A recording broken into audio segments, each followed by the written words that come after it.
Hello everyone. Hello everyone.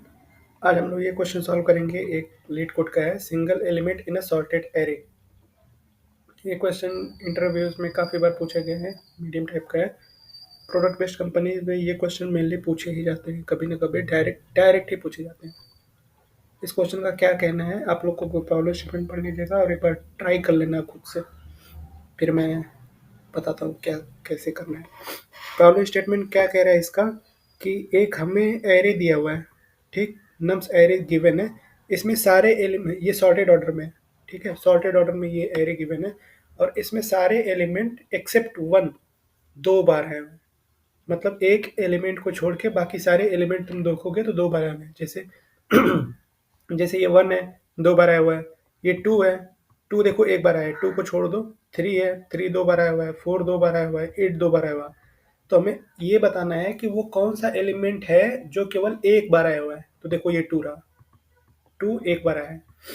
फिर ये देखो यहाँ पे कौन सा एलिमेंट है जो केवल एक बार आया है। देखो थ्री दो बार आया है, सेवन दो बार आया है, टेन एक बार आया है, इलेवन दो बार आया है। तो टेन, टेन एक बार आया तो इसका आउटपुट टेन हो जाएगा। तो ये तो अब तक समझ में आ गया होगा कि इसमें क्या करना है।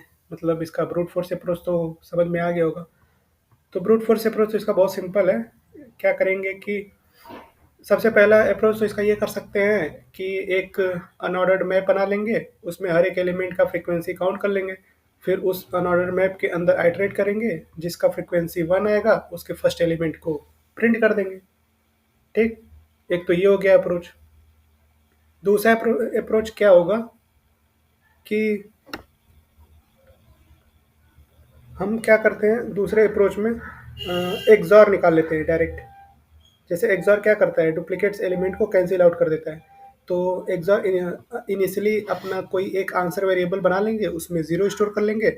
और फिर वन बाय वन एक्सॉर निकालेंगे हर एक एरे के एलिमेंट्स के साथ उस ए एन एस का। ए एन एस में ज़ीरो स्टोर है, तो A N S zero XOR one क्या हो जाएगा, ऐसे ही निकालते जाएंगे। तो जो हमारा सिंगल एलिमेंट है वो बच जाएगा एएनएस में। बाकी जो डुप्लीकेट्स एलिमेंट है वो तो एक्सर क्या करता है, डुप्लीकेट्स एलिमेंट को कैंसिल आउट कर देता है। जैसे ये वन है, ये कैंसिल हो जाएंगे।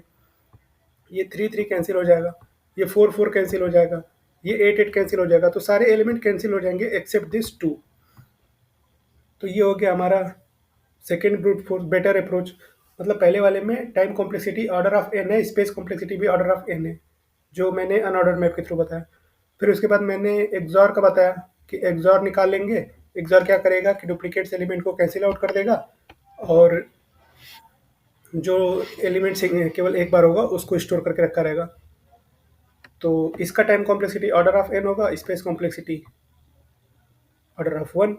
पर हमें ये क्वेश्चन में डिमांड क्या किया गया है, your solution must run in a order of log n time and space order of one. तो हमें एक सॉल्यूशन ऐसा सोचना पड़ेगा कि जिसका टाइम कॉम्प्लेक्सिटी लॉग एन में हो और ये कर दे। तो अगर हम इसमें देखें तो हमें क्या गिवन है कि ये एरे जो है वो सॉर्टेड रहेगा हमेशा। You are given sorted array, हमेशा एरे सॉर्टेड रहेगा। तो जब कभी भी क्वेश्चन में ये बोल दिया जाए कि एरे सॉर्टेड ऑर्डर में है, तो हमें क्या करना है, हमें उस पर कोशिश करना है कि बाइनरी सर्च लग सकता है क्या, बाइनरी सर्च एल्गोरिथम उस पर लगा सकते हैं क्या। तो ठीक है, अब हम इसको लेके जाते हैं, कोशिश करते हैं इस पे बाइनरी सर्च एल्गोरिथम लग जाए। इसको अपने व्हाइट बोर्ड पे लेके जाते हैं।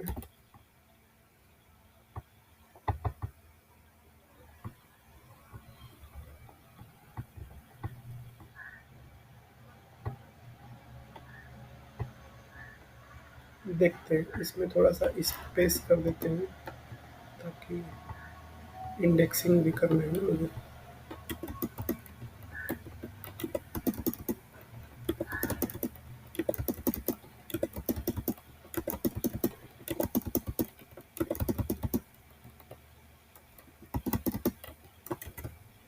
अब हम नीचे उसकी इंडेक्सिंग लिख देते हैं। तो इस वन की इंडेक्सिंग क्या होगी, ज़ीरो, ये वन, ये टू, ये थ्री, ये फोर। ये मैं इंडेक्सिंग लिख रहा हूँ, फाइव, सिक्स, सेवन, एट। अब इसको सॉल्व कैसे करना है वो मैं बताता हूँ। मतलब हमारा इंट्यूशन क्या होगा वो सब कुछ मैं बताता हूँ। तो मैंने ये बोला कि जब कभी भी एरे सॉर्टेड ऑर्डर में गिवन रहेंगे तो हमें कोशिश करना है कि बाइनरी सर्च लगा दें, क्योंकि बाइनरी सर्च लगाने का सबसे पहला रूल क्या है कि एरे जो गिवन है वो हमेशा सॉर्टेड ऑर्डर में हो। ठीक, तो ये सॉर्टेड ऑर्डर में एरे गिवन है तो हम इस पे बाइनरी सर्च एल्गोरिथम ही लगाएंगे। क्या करते हैं कि बाइनरी सर्च एल्गोरिथम में मेनली क्या क्या रोल होता है, एक तो एक मतलब 2 पॉइंटर बनाते हैं, एक लो एक हाई, और उसके अकॉर्डिंग मिड काउंट करते जाते हैं, मतलब मिड निकालते जाते हैं, और फिर अपना ऑपरेशन उसमें करते जाते हैं, चेक करते जाते हैं कंडीशन स्टेटमेंट। तो हम अपना जो लो एलिमेंट है वो यहाँ पे रखते हैं फर्स्ट इंडेक्स पे, जीरो इंडेक्स पे, और जो हाई वाला इंडेक्स है उसको हम यहाँ पे रखते हैं एच। हम लास्ट एलिमेंट पे क्यों नहीं रखे हैं यहाँ पे एच, वो हम आगे बताएंगे। अब क्या करेंगे, अब हम मिड निकालेंगे। मिड, तो मिड क्या आएगा इस केस में, मिड 0 प्लस 7, 7/2। मिड का फार्मूला क्या होता है, low plus high divided by 2। Mid यही होता है ना। ठीक, तो अब इस केस में मिड क्या आएगा, इस केस में मिड आएगा हमारा 7 प्लस 0 7 डिवाइडेड बाई 2 3, मिड 3 आएगा। ठीक, तो अब हमारा मिड कहाँ पे है, मिड हमारा यहाँ पे है, ये रहा हमारा मिड। ठीक, तो अब हम यहाँ पे आने के बाद चेक करेंगे क्या ये मिड, हमारा मिड का इंडेक्स जो है ये इवन है, मतलब 3 जो है इवन है, नहीं ऑड है। तो ऑड है तो क्या करेंगे, इसके पिछले वाले एलिमेंट्स इसको चेक करेंगे। ये 3 जो इसका इंडेक्स चेक करेंगे, जो 3 इंडेक्स है ये इवन है या ऑड है। ऑड है, जब कभी ऑड होगा तो इस एलिमेंट के, ये जो एलिमेंट है इसके पिछले वाले इंडेक्स एलिमेंट के हिसाब से चेक करेंगे जब ऑड आएगा। दो चीज़ें याद रखना, जब इंडेक्स ऑड आएगा तो हम पीछे वाले एलिमेंट के थ्रू चेक करेंगे करंट एलिमेंट को, और जब इंडेक्स इवन आएगा तो हम करंट एलिमेंट को नेक्स्ट वाले एलिमेंट के थ्रू चेक करेंगे। कैसे करेंगे, क्या करेंगे बता रहे हैं। जैसे इसमें अब चेक करूंगा मैं कि ये 3 जो है ऑड आ गया ना, तो ये 3 जो एलिमेंट है ये पीछे वाले एलिमेंट से चेक करेंगे क्या ये दोनों सेम है, नहीं। तो जब दोनों सेम नहीं होंगे तब क्या करना होगा, अगर देखो एक तो सबसे पहली बात ये मिड जो है हमारा ऑड आ गया, और फिर हम चेक की, जब ऑड आएगा तो पीछे वाले एलिमेंट्स के थ्रू चेक किए, जब चेक किए तो ये देख रहे हैं कि हम दोनों इक्वल भी नहीं है।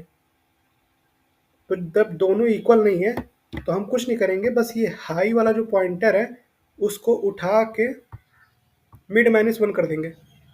मिड ये रहा, तो मिड -1 क्या होगा, मिड -1 यहाँ पे आ जाएगा। ठीक, अब जो हमारा ये पॉइंट मिड वाला है, अब मिड निकालेंगे तो अब क्या होगा 2 प्लस 0, 2 + 0/2 कितना आएगा, 1 आएगा। अब मिड हमारा क्या आएगा, 1। तो अब ये जो मिड है वो आ जाएगा यहाँ पे।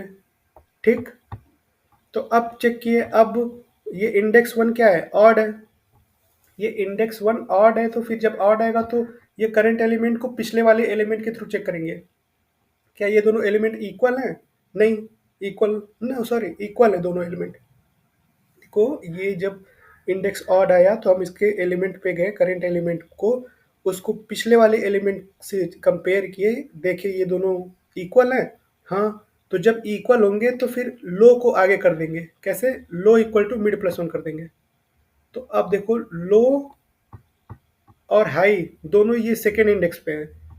अब मिड निकालेंगे तो क्या आएगा, अब मिड निकालते हैं, लो भी यहीं पे है, हाई भी यहीं पे है 2, तो 2 + 2 क्या होगा, 4, 4/2 2। तो अब ये मिड हमारा क्या आएगा, अब 2 ही आएगा मिड, क्योंकि लो भी 2 है हाई भी 2 है, तो 2 + 2/2 4/2 2। तो अब मिड क्या हुआ, मिड 2 हो गया। तो ये जो मिड है हमारा, मिड भी आ गया यहीं पे, मतलब हमारा हाई लो और मिड सारे इंडेक्स 2 को ही रिप्रेजेंट कर रहे हैं। अब देखो 2 जो है ये इंडेक्स 2 इवन है, तो जब इवन है तो हम इसके नेक्स्ट वाले एलिमेंट के थ्रू कंपेयर करेंगे। अब तक जितना इंडेक्स मैंने चेक किया वो सारे ऑड थे। ये 2 जो इंडेक्स चेक कर रहा हूँ मैं, ये पहला ही एक इंडेक्स आया है अभी तक जो इवन आया है। तो अब हम ये इंडेक्स 2 पे एलिमेंट कौन सा है, 2। तो फिर अब इसको नेक्स्ट वाले एलिमेंट के थ्रू कंपेयर करेंगे। 2 को कंपेयर करेंगे 3 से। क्या 2 और 3 इक्वल है? नहीं, नहीं है ना, 2 और 3 इक्वल नहीं है। तो जब 2 और 3 इक्वल नहीं होंगे तो क्या करेंगे?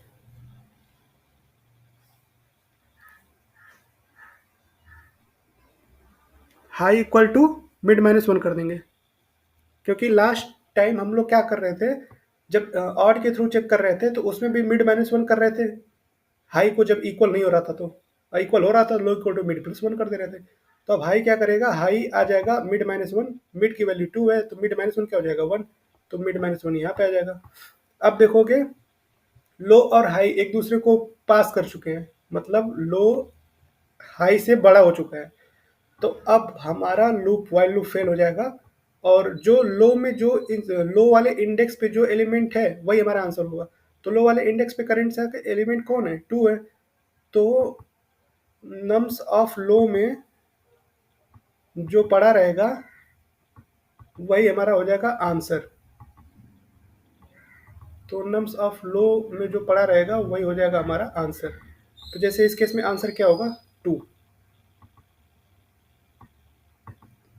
यही हमारा हो जाएगा आंसर। ठीक। अब बताते हैं कि हमने हाई जो स्टार्ट किया है वो n माइनस टू से ही क्यों किया है। मैंने स्टार्टिंग में बोला था ना, ये जो हाई वाला एलिमेंट है इसको हम हमेशा n माइनस टू से स्टार्ट करेंगे, मतलब यहाँ से स्टार्ट करेंगे। यहाँ से क्यों नहीं स्टार्ट करें? क्योंकि मान लो कि कोई एक ऐसा केस आता है जहाँ पे मिड यहाँ पे आ जाता है, मतलब सेवेंथ इंडेक्स पे ही मिड भी आता है और एच भी यहीं पे है। लो को भी छोड़ दो, लो को मान लो कि लो इधर ही कहीं है, लेफ्ट में ही कहीं रहेगा मान लो। तो अब क्या करेंगे कि लो मान लो कहीं इधर लेफ्ट कहीं भी है, इसको स्पेसिफिक पोजीशन नहीं फिक्स कर रहे हैं, पर हाई और मिड का पोजीशन मैंने फिक्स कर दिया स्पेसिफिक। तो अब मान लो किसी केस में ऐसा हो सकता है कि जैसे 7 है, ऑड है, तो इसको पिछले वाले एलिमेंट के थ्रू चेक किए, दोनों इक्वल नहीं है। तो दोनों इक्वल नहीं है, तो मान लो दोनों इक्वल हो जाते हैं। तो दोनों इक्वल हो जाएंगे तो क्या करेंगे हम, low equal to mid plus one कर देंगे। जब दोनों इक्वल हो जाएंगे, मान लो कि यहाँ पे 8 रहता, 8 रहता, और यहाँ पे मान लो 9 रहता, 9। तो मान लो हमारा एल यहाँ पे है, एच यहाँ पे है और मिड यहाँ पे है। मिड और एच दोनों सेम जगह पे है। तो 7 देखो ऑड है, तो ऑड है तो इसके एलिमेंट पे गए 8, उसको पीछे वाले एलिमेंट के से कंपेयर करेंगे, जो 8 है वो भी दोनों इक्वल है। तो जब दोनों इक्वल हो जाएंगे तो क्या करेंगे हम, एल को मिड प्लस वन कर देंगे ना। तो एल को मिड प्लस वन, ये मिड रहा, मिड प्लस वन करेंगे, यहाँ पे आएगा। अगर मान लो कि यहाँ पे एलिमेंट प्रेजेंट, यहाँ पे एलिमेंट प्रेजेंट ही नहीं रहता तो आउट ऑफ लिमिट का एरर आता या नहीं आता? आउट ऑफ लिमिट का एरर आता ना। इसीलिए वो हमेशा एक एलिमेंट पीछे, यहाँ पे एक एलिमेंट छोड़ के चलते हैं कि कभी एक ऐसा केस आ सकता है जब हमारा जो इन एलिमेंट है वो लास्ट में पड़ा हो, जो हमारा सिंगल एलिमेंट है वो लास्ट में पड़ा हो, तो उसको लिमिट, आउट ऑफ लिमिट का एरर ना आए, इसके लिए हम हमेशा एच को यहाँ से स्टार्ट करके चलते हैं। ओके। अब टाइम कॉम्प्लेक्सिटी इसका और स्पेस कॉम्प्लेक्सिटी इसका क्या होगा वो मैं बता देता हूँ। टाइम कॉम्प्लेक्सिटी इसका तो अब तक समझ में आ गया होगा, क्वेश्चन में भी लिखा हुआ था। एक बार खुद से सोचो टाइम कॉम्प्लेक्सिटी क्या होगा। मैंने तो हिंट भी दे दिया कि क्वेश्चन में लिखा हुआ था। बस हमें इतना याद देना रखना है कि जब भी क्वेश्चन पूछ दिया जाए कि बाइनरी, सॉरी, जब भी क्वेश्चन में बोल दिया जाए कि सॉर्टेड ऑर्डर में है अपना जो एरे है, तो हमेशा हम बाइनरी सर्च का सोचेंगे। और बाइनरी सर्च में टाइम कॉम्प्लेक्सिटी क्या होती है, हमेशा लॉग एन होती है। और स्पेस कॉम्प्लेक्सिटी क्या होता है, ऑर्डर ऑफ 1 होता है। तो हम अब क्वेश्चन के प्रॉब्लम कोड में जाते हैं। तो मैंने कोड पहले से किया हुआ है, उसको मैं रिट्रीव करके दिखा देता हूँ। देखो, मैंने लो ले लिया एक पॉइंटर 0, हाई ले लिया एक pointer nums dot size -2, last second element को मैंने लिया है। क्यों लिया है वो मैं बता चुका हूँ। फिर मैं वाइल लूप लगाऊंगा जब तक low less than equal to high है, मतलब जब तक लो हाई को पास नहीं करता है। फिर मैंने mid equal to low plus high, ये बिटवाइज ऑपरेटर के थ्रू मैं मिड निकाल रहा हूँ, इसका एग्जैक्ट सेम मतलब होता है mid equal to low plus high by two. इसको high mid plus sorry mid equal to low plus high by two भी कर दोगे तो सेम मतलब होता है। फिर मैं यहाँ पे आता हूँ, इसमें मैं क्या कर रहा था, मिड निकालने के बाद मैं मिड को चेक कर रहा था। अगर मिड इवन है, सॉरी मिड ऑड है, तो मैं क्या कर रहा था, जब ऑड रह रहा था मिड, तो मैं उसके प्रीवियस वैल्यू से चेक कर रहा था। तो यहाँ पे देखो मैंने nums of mid equal to nums of mid minus one. तो मैं चेक कर रहा था क्या नम्स ऑफ मिड अपनी प्रीवियस एलिमेंट से बराबर है, ये मैं चेक कर रहा था। अगर मिड इवन आ रहा था, जैसे देखो यहाँ पे मिड इवन आ गया, तो मैं क्या चेक कर रहा था कि क्या nums of mid plus one के बराबर है। मतलब जब इवन आ रहा था तो मैं चेक कर रहा था मिड का वैल्यू उसके नेक्स्ट एलिमेंट के बराबर है। अगर ऐसा हो रहा था, दोनों और लगाए, दोनों में से कोई सा भी पॉसिबल हो रहा था, तो मैं लो को मिड प्लस वन कर रहा था, मतलब लो को इंक्रीमेंट करके मिड के आगे कर दे रहा था। अगर ऐसा नहीं हो रहा था तो मैं क्या कर रहा था, हाई को मिड माइनस वन कर दे रहा था। कोड में मैंने भी बताया कैसे। और लास्ट में क्या कर रहा था मैं, नम्स डॉट लो को रिटर्न कर रहा था, क्योंकि हमारा जो आंसर है वो लो वाले इंडेक्स पे स्टोर रहेगा। तो नम्स ऑफ लो रिटर्न कर देंगे जिसमें हमारा सिंगल एलिमेंट पाया जाएगा, जो केवल एक ही बार आया है अपने एरे में। Thank you.